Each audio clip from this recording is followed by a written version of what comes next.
and welcome back. This is episode 2 of Stories of G, stuff that happened to me. Today, it's a Sunday. I've just come home from my parents, from my home village.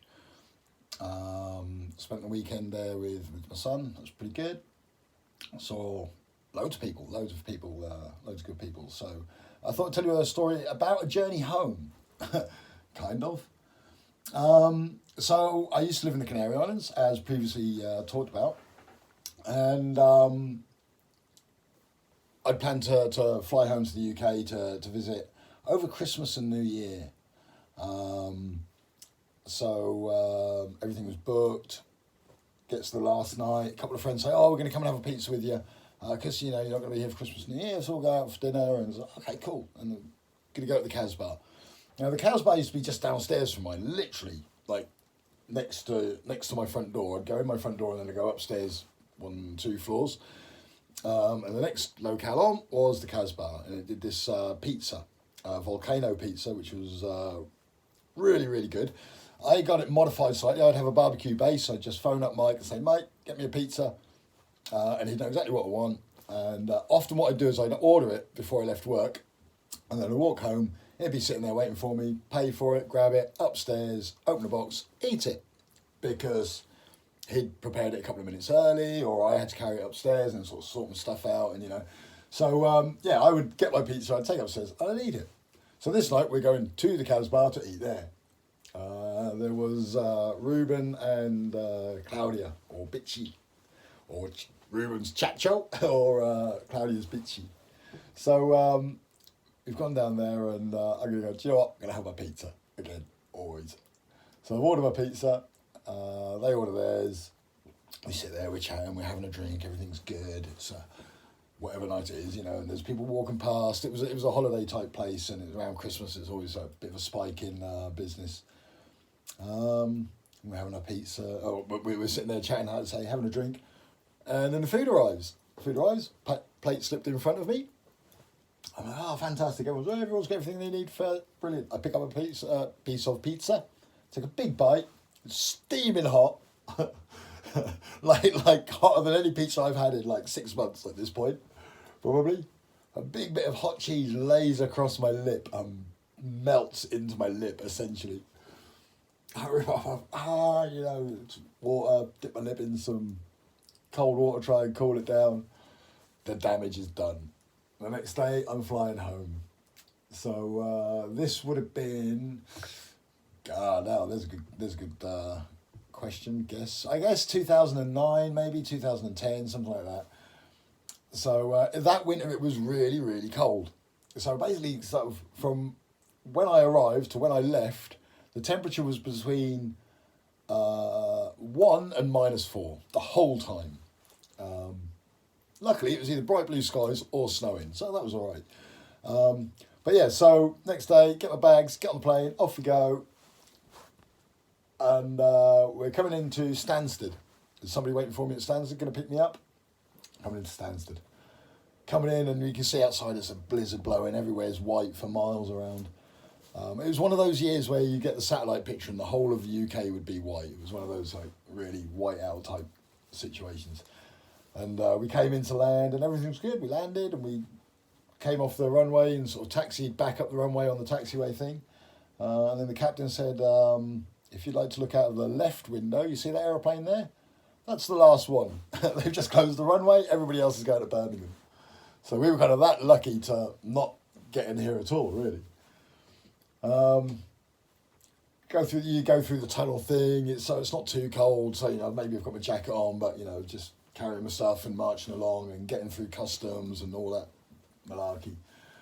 Walk outside the airport, freezing cold. Get my zip, do my jacket up.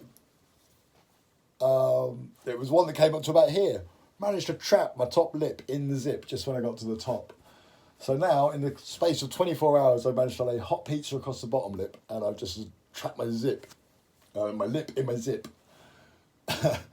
On arrival in the UK, my lips fell to bits. It was horrendous with the cold weather. You know what lips go like with the cold weather? It was just, my lips were horrendous for that whole holiday. But yeah, I spent New Year here, Christmas here. I spent Christmas there with my family. That was brilliant. I hadn't done that for a few years at that point. I'm now thinking that probably it's on that New Year's Eve when I cut my dreads off. It was. It was for sure. So I had dreads at the time. I had dreads down to my belt, basically. I'd had them for 11 yeah, it was around 2010.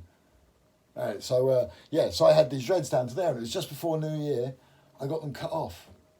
My mum done it. She was a hairdresser, so I always thought when I get my dreads cut off, give my mum first refusal. So sure enough, it was 2 days before, or it was the day before. It was the 30th of December. I sat down in the kitchen. She'd already knew I was sort of thinking about it. I sat down in the kitchen and said, right, do it. And she sort of stood behind, she got her scissors and everything, and I sat down, and she sort of stood behind me and just kind of waited for a moment. God bless her. God bless her. I don't believe in God particularly, but, you know, she sort of waited for a moment. I said, yeah, no, go on. And so she did. She cut my dreads off. She cut them sort of like about that sort of length, and then so she cut them all off that length, and she sort of cut the first couple, and she said, you know, that they're not dirty, because I was in the Canary Islands, so I was having waves land on my head all the time. I was swimming all the time, so they weren't dirty. And I never shampooed them or washed them in warm water or in the shower. They never got wet. Only ever in salt water. But yeah, and she sort of cut me and said, you know, they're not dirty. They don't smell. You have got sand impregnated into the middle of them, but apart from that, you know, it was good hair. So she cut them about that long, and gave me a comb and a bottle of really good conditioner, and so I sort of put a big handful of conditioner on my hair and did that, and it just went and disappeared. Did another one, disappeared, and then I sort of spent the next day combing them out. So I ended up with sort of this sort of mop thing on top. Very thin, because a lot of hair came out. For every dread I combed out, I ended up with this like sort of like that kind of size ball of hair. Kind of, it was, yeah. So I had very thin hair at that point. But yeah, so I cut my dreads off, and then I didn't see any of my siblings. Both my brothers and my sister were there. I didn't see any of them until New Year's Eve, and I walked into the pub without dreads, and they were all like, "Oh, what?" It was a bit of a shock to everybody. They hadn't even heard that I'd been considering it. So yeah, so that was the New Year. I cut my dreads off. We spent New Year all together for the first time ever, I think, actually. Apart from Ginger did disappear before midnight. Useless. Yeah, anyway. But yeah, it was the first and only New Year I've ever spent with my sister since, you know, well, not first and only. First New Year since I moved out of home, since I was sort of young enough to stay at home for New Year. Let's say it that way. So yeah, that was good. And then it came time to fly home. Now, remember, it had been blue skies or snowing the whole time I'd been there. It hadn't got above like 1 degree. It had been down to -4. It was just horrendous. We got a lift down to the airport. Now my dad and his wife were following me out to the same island. They've got a holiday house there, a little old like hotel room that they bought. They were following me out there like on a flight like 2 hours behind. So we all went down together. And we went down between bands of snow. Basically, there was a big band of snow just in front of us, one behind us, and we sort of were in the clear bit in the middle. So we got down to the airport in time, and we sort of got down there early. So because we thought, all right, the weather's going to be bad, let's get down there early.